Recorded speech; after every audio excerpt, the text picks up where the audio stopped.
यार, मैं तू क्या डरपोक आदमी है? आपको कोई कुछ नहीं कहेगा, आप इजी हो जाए, आप बात करें, क्या प्रॉब्लम हो? सर हम अपनी गाड़ी में वहाँ से आ रहे थे, BMW में, फुटेजेस भी हैं। इन्होंने हमारी गाड़ी में जो SD वाला ब्लू डाला होता है वो मारा है।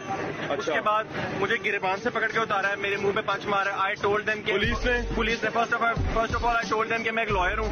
इन्होंने कहा तो हम क्या करें? मैंने सेकेंडली बताया मेरी टांग टूटी हुई है, मेरी टांग में रॉड है। वो आगे से कहता है तेरी लाते से रॉड है, मैं करना तेरा रॉड। अपने रॉड से सर उसने मुझे मारे। कैमरा कैन शो दे, अब आप लोग आके चेक कर सकते हैं।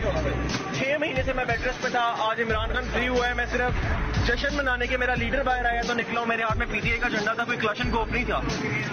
पुलिस ने मारे आपको? पुलिस ने मारे sir. I am LLM from London. मैं वेस्ट लंदन यूनिवर्सिटी से अपनी डिग्री छोड़ के पाकिस्तान आया था कि I serve this country to get beaten up by the police. Unfortunate है बहरहाल।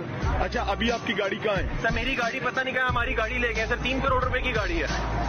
कोई बताया नहीं, गाड़ी ले गए हैं बस। मेरे छोटा सर ये हमारा गुनाह था, ये हमारा गुनाह था। हमारी 0 मीटर गाड़ी थी। अभी सिर्फ आपका झंडा गाड़ी से बाहर था, झंडा बाहर, दोनों सजा मिल गई।